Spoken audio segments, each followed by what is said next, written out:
Eu quero falar sobre revoluções essa manhã. E eu quero que você pegue todas essas chaves que Deus vai compartilhar e entenda que elas vão ser utilizadas para revoluções em todas as áreas da sua vida que você quiser. Às vezes a nossa família ainda não foi revolucionada porque a gente ainda não parou para gastar tempo com ela.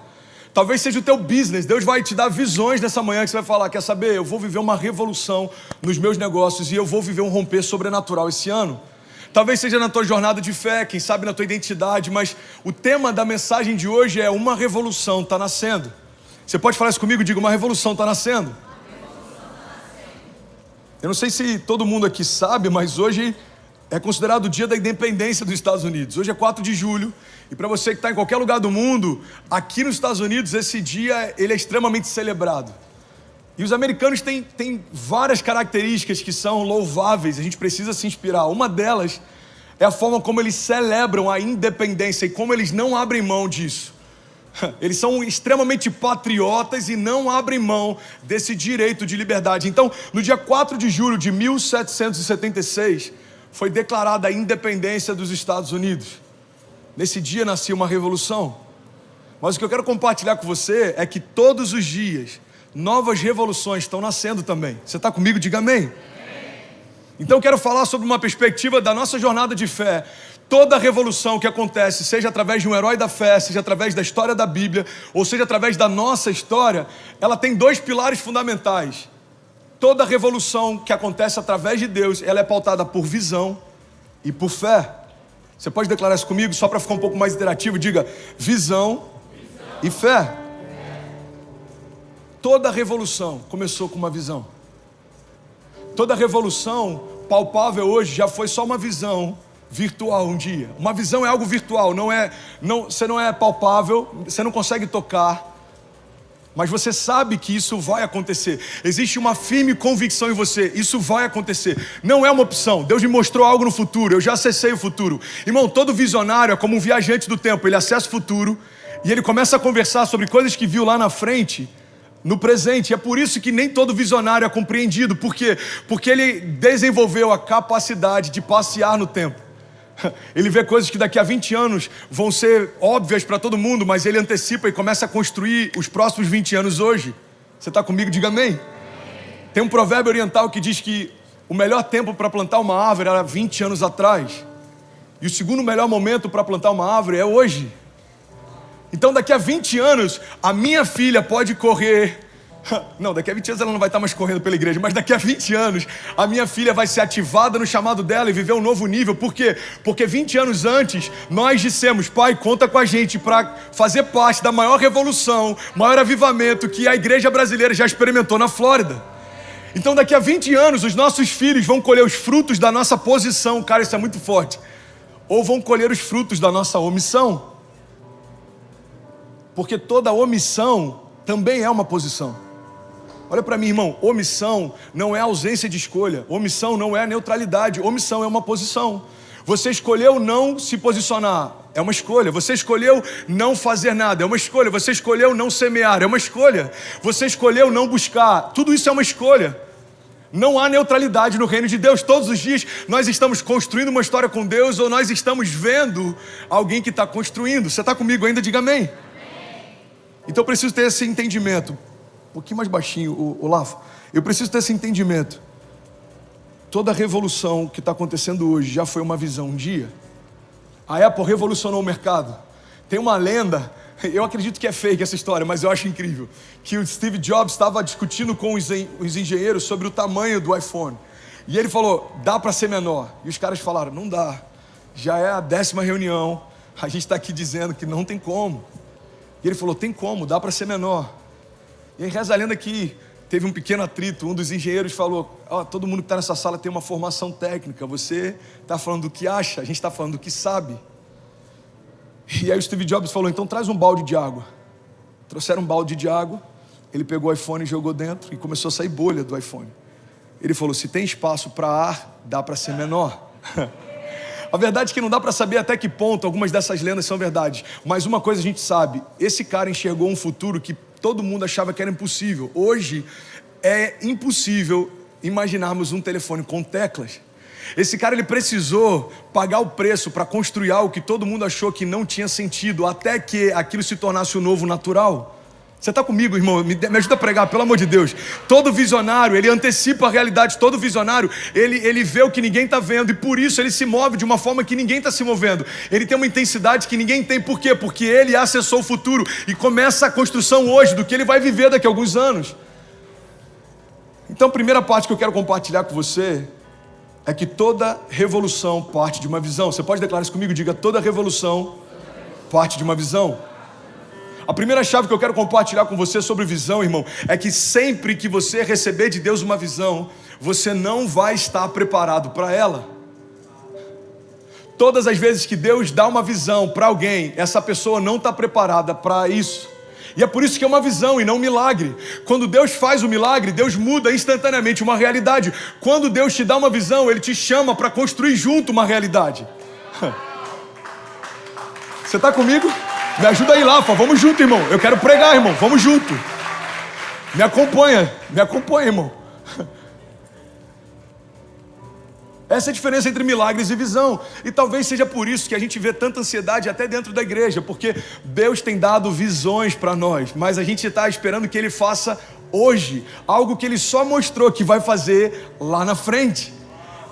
Deus deu uma visão para Noé, mas anos se passaram entre a visão e o dilúvio. Deus deu uma visão para Davi, mas anos se passaram entre a unção de rei e o reinado. Deus deu uma visão para José, mas anos se passaram entre o sonho e a conclusão deles. Deus deu uma visão para Jesus, mas 33 anos e meio se passaram até que Ele dissesse: está consumado. Deus deu uma visão para os seus pais a respeito de você. Alguns de nós ouviram desde criança nossos pais, nossos avós falando visões a respeito de quem nós seríamos. Mas a grande verdade é que toda visão que Deus dá não é Deus dizendo que vai fazer hoje, mas é Deus convidando a gente para fazer junto. Você está comigo? Então, há 2 anos atrás, essa igreja nasceu. Começou a ser uma visão para a gente. Hoje eu tenho sonhado e compartilhado com vocês sobre uma expansão na costa. Alguns já entenderam, já pegaram e estão querendo fazer parte dessa construção. Alguns daqui a 10 anos vão olhar e vão falar assim: cara, não é que aconteceu mesmo? Existem 3 tipos de pessoas, eu já falei sobre isso aqui: as que deixam acontecer, as que fazem acontecer e as que perguntam o que aconteceu. Tem muita gente que prefere hibernar no tempo e daqui a 10 anos vai olhar e vai falar: uau, amigos que estavam no mesmo lugar que eu avançaram, igrejas que estavam no mesmo lugar que eu avançaram, ministérios que estavam no mesmo lugar que eu avançaram. Por quê? Porque alguém escolheu que não vai ser um espectador da história, mas vai ser alguém que vai fazer história. Toda revolução parte de uma visão. Deus te deu uma visão sobre o teu negócio, é por isso que você começou. Deus te deu uma visão para você vir para a América, é por isso que você largou o conforto do Brasil para poder começar do zero aqui. Deus te deu uma visão sobre a tua esposa e provavelmente ela deu uma visão sobre você, por isso que ela casou com você, irmão. E vamos ser sinceros, tem mulheres que devem ter tido uma visão, porque não faz sentido a escolha que fizeram. Irmã, você deve ter muita visão, porque o que você viu ninguém conseguiu ver aí.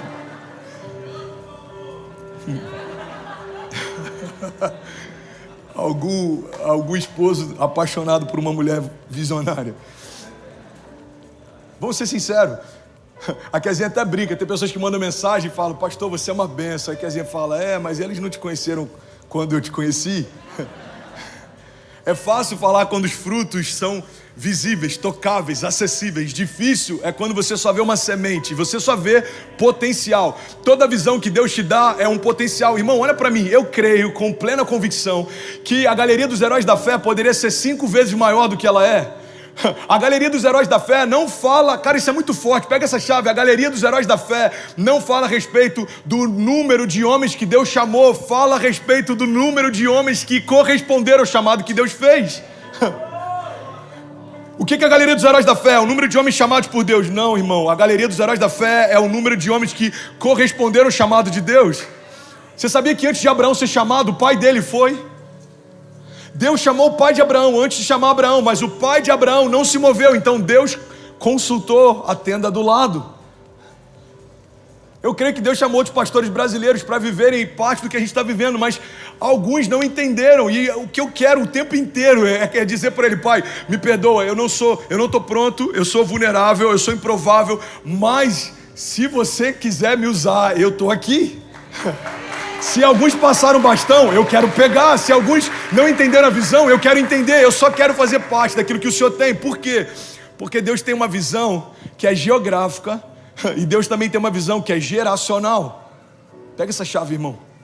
Então Deus tem uma visão para a Flórida, Deus tem uma visão para Miami, Deus tem uma visão para Little Haiti, mas Deus também tem uma visão geracional. É por isso que uma igreja toca local, mas também se move no global. É por isso que alguém que mora em Wynwood está sendo tocado, é alguém que mora em Londres também. É por isso que tem alguém na Lituânia, Polônia, Escócia, Holanda, Suíça, Bélgica, Emirados Árabes Unidos, Mônaco. Tem alguém na ilha de Mônaco assistindo essa mensagem, mas também tem alguém que mora na Brickell. Então entende isso, uma igreja local com um impacto global, uma igreja local com uma visão global. Porque o que Deus tem não se resume à Flórida, ou a uma cidade, ou a um bairro. Deus tem uma aliança com uma geração. Vocês estão comigo? Quando você recebe uma visão, irmão, entende isso. Você não está pronto para ela. Sabe outra característica incrível da visão? É que a visão é o que dá propósito à sua dor. Pega essa chave, irmão. A visão é o que dá propósito à sua dor. Pastor, eu não entendi. Seja mais claro, eu vou ser mais claro. Há 8 anos atrás, Kezinha estava grávida da Cecília. Já falei sobre isso 1000 vezes. Ela teve bipolaridade gestacional.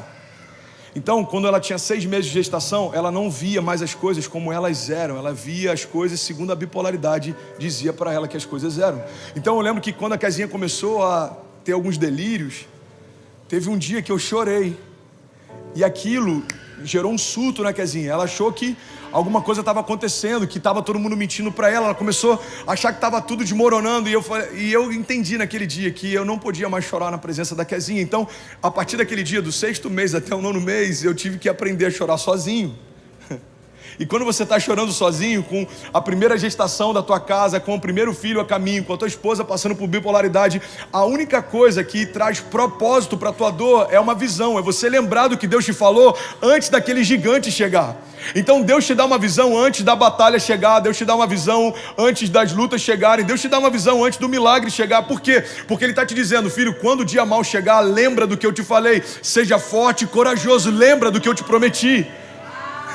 Então no dia mau eu lembrava da visão. Deus me deu uma palavra e isso que eu estou vivendo não se parece com a palavra que Ele me deu. Deus me mostrou algo e isso que eu estou vivendo não parece com o que Ele me mostrou. Então eu vou ressignificar a minha dor. A minha dor é só um processo, o meu milagre ainda vai chegar. Por que muitas vezes a gente para no meio do caminho? Porque nos esquecemos da visão. Nos esquecemos das promessas, nos esquecemos das palavras. Às vezes a gente se esquece do porquê começou o que começou. Se você se esquecer do que você viu na tua esposa quando você casou, quando uma menina mais nova for uma opção, você abre mão de um propósito de aliança de vida eterna por causa de um prazer momentâneo. Por quê? Você se esqueceu do que brilhava nos teus olhos quando você via ela no início do namoro. Você se esqueceu dos sonhos que fizeram juntos lá no início.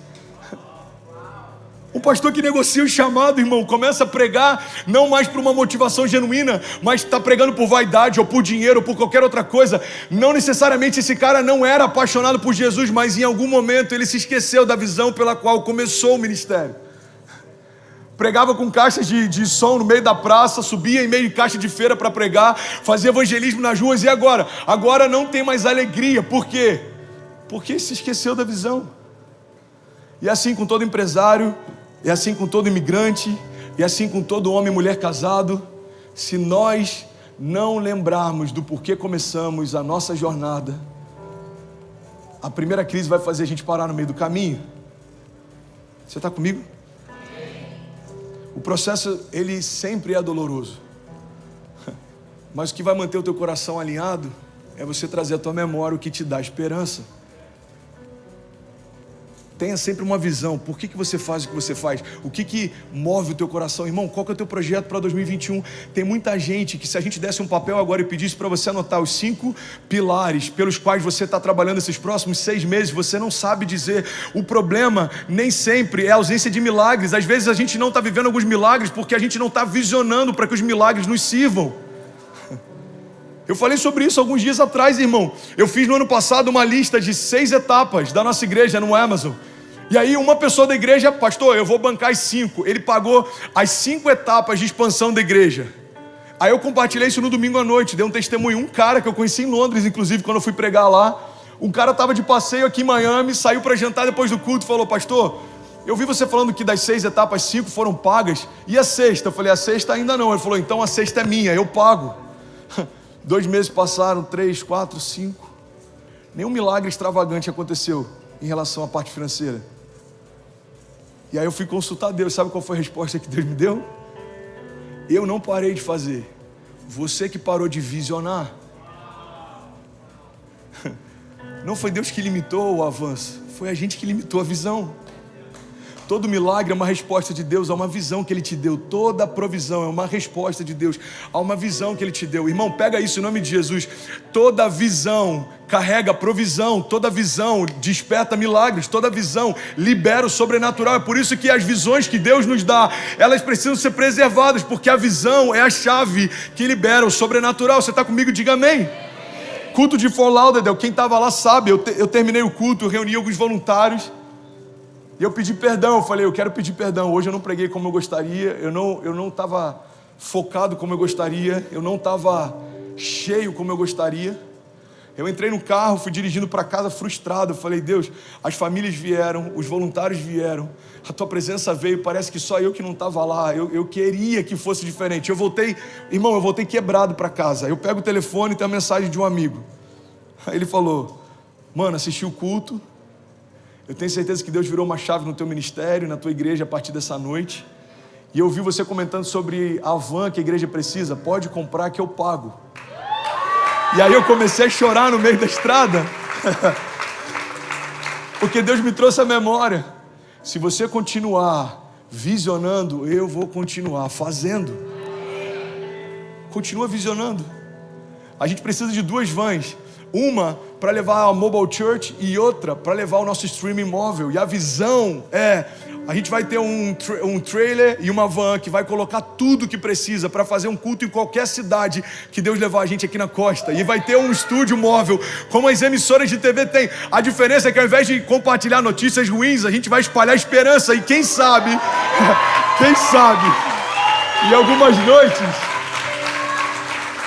a gente vai ter 100 pessoas no auditório pequeno, numa cidade qualquer. Mas Deus vai mudar a vida dessas 100 pessoas para sempre. E quem sabe de 20 mil outras famílias também. Então a gente não pode dizer que Deus parou de fazer, irmão. Se a gente parou de visionar, às vezes nos faltam milagres porque nos falta propósito. Às vezes nos faltam milagres porque nos faltam visão. Você está comigo? Diga amém.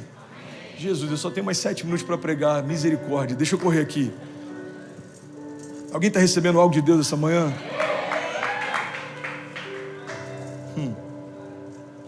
Deixa eu correr aqui. Romanos 8, 28 diz: sabemos que Deus age em todas as coisas para o bem daqueles que o amam e dos que foram chamados de acordo com o seu propósito. Pois aqueles que de antemão conheceu, também os predestinou para serem conformes à imagem do seu Filho, a fim de que ele seja o primeiro, o primogênito entre muitos irmãos. E aos que predestinou, também chamou. E aos que chamou, também justificou. E aos que justificou, também glorificou. Então, que diremos, pois, diante dessas coisas? Declara-se com autoridade, irmão. Diga: se Deus é por nós, quem será contra nós? Aquele que não poupou nem o seu próprio Filho, mas o entregou por todos nós, não nos dará também, juntamente com Ele, todas as demais coisas? No dia que você começar a achar que Deus não quer fazer por qualquer motivo, a religião vai falar: Deus não quer fazer porque você pecou, Deus não quer fazer porque você não pagou o dízimo, Deus não quer fazer, ou qualquer pensamento equivocado a respeito de quem Deus é. Lembra disso, a palavra está dizendo: se eu dei o meu único filho por você, você acha que eu não vou ter prazer de fazer todas as demais coisas e de graça por você? Deus está dizendo: eu dei meu filho por você. Você acha que eu não tenho prazer de abrir uma porta de milagre para você? Eu dei o meu filho por você. Você acha que eu não tenho prazer de ver você prosperar? O problema é que às vezes a gente tem uma visão equivocada a respeito de Deus, irmão. Deus não está esperando o seu erro para te punir. Deus está esperando um passo de fé para te abraçar. Ele não está esperando como alguém que está numa corregedoria do céu, recebendo o relatório dos teus erros e punir quando você errar. Não, Ele é como um pai que está só esperando você dar o próximo passo de fé para te prosperar, irmão. Deus tem prazer em ver você prosperando. Deus tem prazer em ver você avançando. Deus tem prazer em ver você crescendo, multiplicando, alargando as tendas. Só que você precisa visionar. Você está comigo ainda? Diga amém. Segunda parte que eu quero compartilhar é que toda revolução um dia nasceu de uma visão. E toda visão só é sustentada por fé. Você pode repetir isso comigo e diga: toda visão é sustentada por fé. Guarda isso, irmão. Deus vai te dar uma visão, mas é a fé que vai manter essa visão pulsando. Deus vai te dar uma visão, só que vão ter muitas coisas tentando parar você no meio do caminho.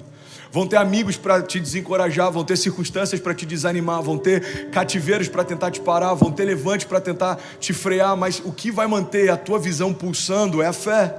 Olha o que diz a palavra em Hebreus 11:1, diz: ora, a fé é a certeza daquilo que esperamos, e é a prova das coisas que não vemos. Pois foi por meio dela que os antigos receberam bom testemunho. Foi pela fé que nós entendemos que o universo foi formado pela palavra de Deus, de modo que aquilo que se vê foi feito daquilo que não se vê.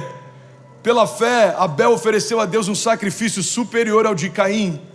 E pela fé ele foi reconhecido como justo quando Deus aprovou suas ofertas. E embora ele esteja morto, pela fé a sua oferta fala até hoje. Pela fé, Enoque foi arrebatado de modo que ele não experimentou a morte. Ele já não foi encontrado porque Deus o havia trazido para si, pois antes de ser arrebatado, recebeu o testemunho de que tinha agradado a Deus. Sem fé, irmão, é impossível agradar a Deus, porque quem dele se aproxima precisa crer que ele existe e recompensa os que o buscam. Pela fé, Noé, quando avisado a respeito das coisas que ainda não se viam, movido por um santo temor, construiu uma arca para salvar sua família. Por meio da fé, ele condenou o mundo e tornou-se herdeiro da justiça, que é segundo a fé. Pela fé, Abraão, quando chamado, obedeceu e dirigiu-se a um lugar que mais tarde receberia como herança, embora não soubesse para onde estava indo. Pela fé peregrinou na terra prometida como se estivesse em terra estranha. Viveu em tendas, bem como Isaque e Jacó, co-herdeiros da mesma promessa. Pois ele esperava a cidade que tem alicerces, cujo arquiteto e edificador é o próprio Deus. Pela fé Abraão e também a própria Sara, apesar de estéril e avançada em idade, recebeu poder para gerar um filho, porque considerou fiel aquele que havia feito a promessa. Assim, daquele homem já sem vitalidade, originaram-se descendentes tão numerosos como as estrelas do céu, e tão incontáveis como a areia da praia do mar. Olha para mim, irmão. A fé não limita a Deus e Deus não limita a fé. Pega essa chave. A fé não limita a Deus e Deus não limita a fé. Eu estava conversando com o Kezinho ontem de madrugada, o quanto que as emoções têm sabotado a nossa jornada de fé. Pega isso, olha para cá, não se distrai. E a Kezinha falou: amor, eu achava que você em alguns momentos era frio, mas eu estou começando a entender como que você funciona. Como que você consegue tirar a emoção de algumas decisões? Eu falei: amor, eu acredito que as nossas emoções fora de ordem que tem sabotado a nossa jornada de fé. Por quê? Pega isso, irmão. Porque a fé não deve ser emocional, a fé precisa ser racional. Uma fé racional, ela não finge que as realidades não existem, elas existem. Você só não vai se submeter a elas. Uma fé emocional fecha os olhos e acredita que algo bom vai acontecer. Por quê? Porque vai. Não, irmão, não é algo bom vai acontecer porque vai. Algo bom vai acontecer porque o meu Deus é bom. As portas vão se abrir porque Ele disse que se abririam. As coisas vão romper porque Ele declarou que romperiam. Coisas sobrenaturais vão acontecer porque Ele declarou que sinais e maravilhas me seguiriam. Uma fé racional esvazia de emoção qualquer decisão. Uma fé racional não olha para 2020, o ano da crise, e fala: cara, eu não sei o que vai acontecer no ano da crise. Não, uma fé racional olha para a crise e fala: Deus disse que faria a Isaque. E no ano da crise, no ano da seca, a Bíblia diz que Isaque semeou e ainda aquele ano colheu 100 vezes mais do que tudo que havia semeado. Deus disse para Abraão: sai da tua terra, da tua parentela e vai para o lugar que eu vou te mostrar. E fez com que ele prosperasse de tal forma que não tinha mais onde guardar a sua prosperidade. Deus disse para Pedro: vem, me segue e eu te farei pescador de homens. E ele se tornou um apóstolo da nova aliança, da igreja primitiva. Irmão, no ano da crise, ano passado, eu olhei para a crise, mas eu olhei para a promessa. Eu falei, as minhas emoções dizem, esse ano vai ser caótico, mas a minha fé diz, vamos romper no meio do caos. Os frutos que a gente está colhendo hoje, não é porque a gente é melhor do que ninguém, não é porque a gente é mais crente do que ninguém, é só porque a gente tirou a emoção do meio do caos e continuou olhando para a visão que Deus deu. Deus disse que faria, então certamente Ele vai fazer. Deus disse que daria, então certamente Ele vai nos dar. Deus disse que abriria, então certamente Ele vai abrir. Pelo amor de Deus, igreja, me ajuda a pregar. Deus disse que multiplicaria, então certamente Ele vai multiplicar. Deus disse que me abençoaria, então eu já sou abençoado. Deus disse que me livraria, então livramentos me seguirão, me cercarão. Se você reparar, 90% de toda oração que eu faço, todo culto, nada mais são do que liberações de passagens e versículos da Bíblia.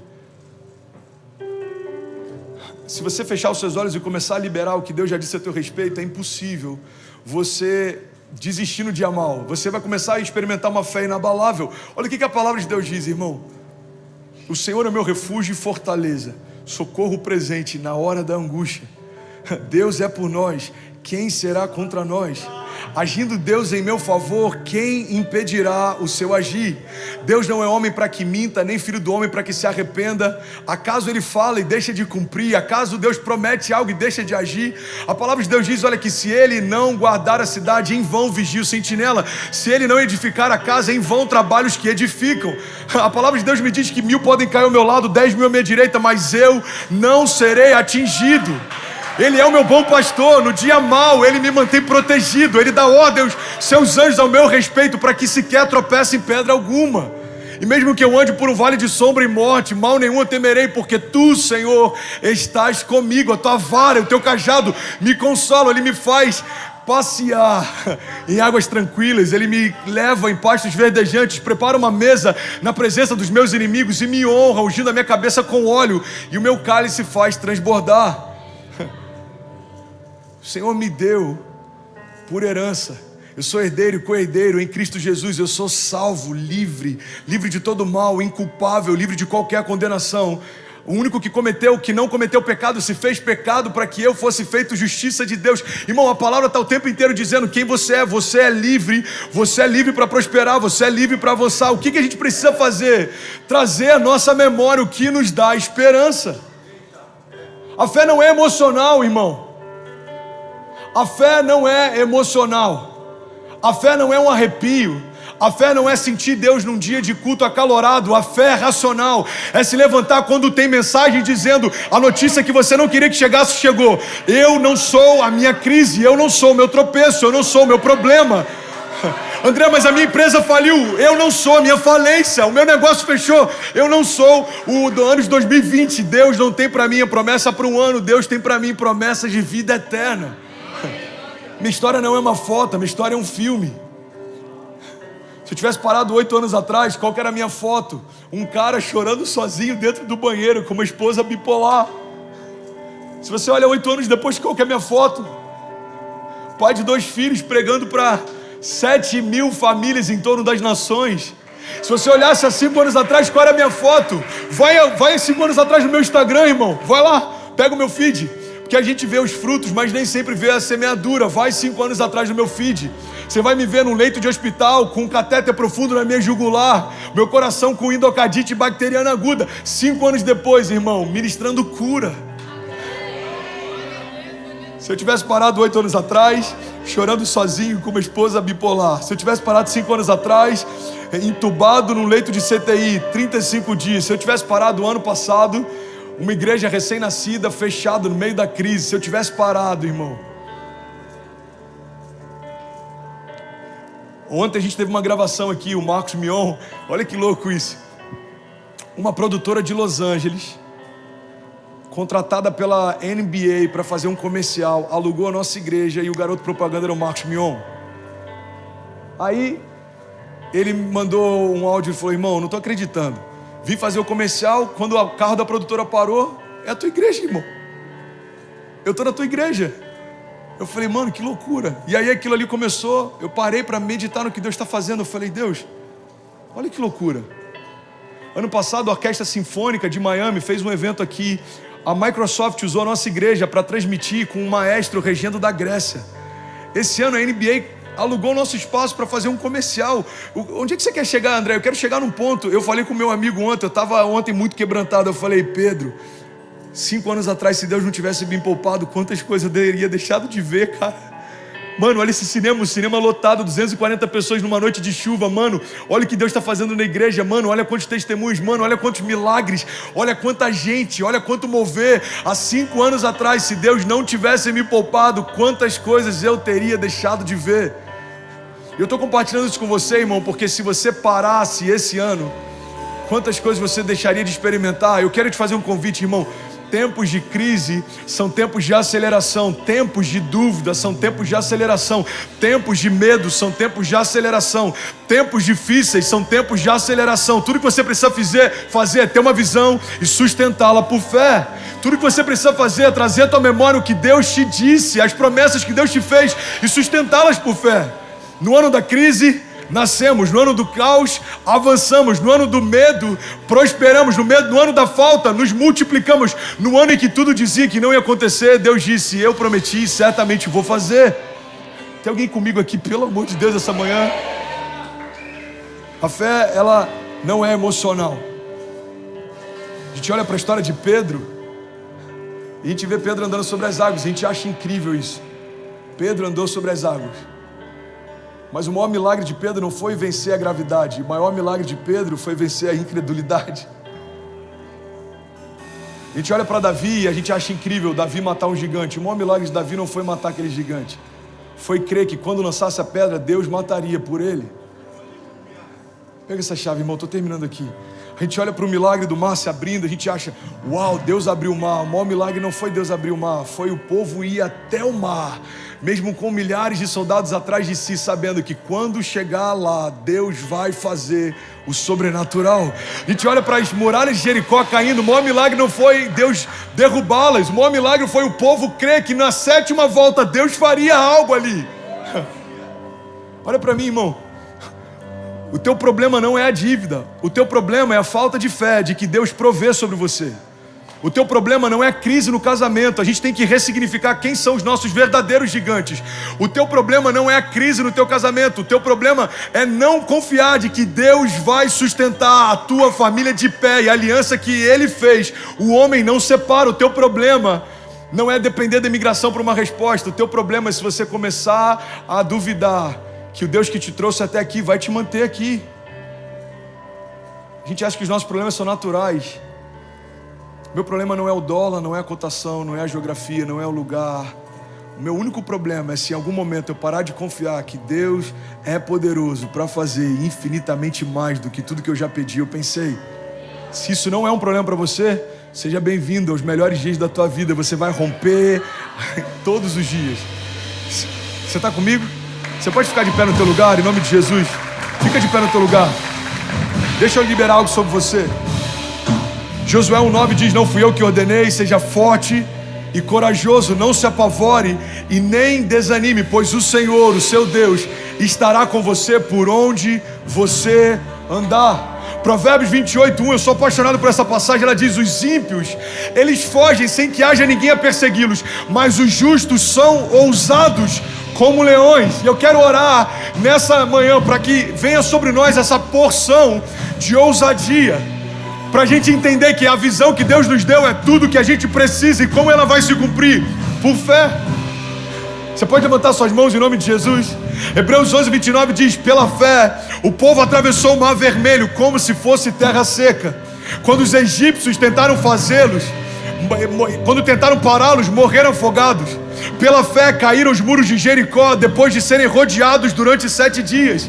Pela fé a prostituta Raabe, por ter acolhido os espiões, não foi morta com aqueles que haviam sido desobedientes. O que direi então? Não tenho tempo para falar de Gideão, de Baraque, de Sansão, de Jefité, de Davi, de Samuel, de todos os profetas, os quais pela fé conquistaram reinos, praticaram a justiça e alcançaram o cumprimento das promessas. Eles fecharam a boca de leões, apagaram o poder do fogo e escaparam do fio da espada. Da fraqueza tiraram forças e tornaram-se poderosos na batalha. e puseram em fuga todos os exércitos estrangeiros. Levanta suas mãos em nome de Jesus.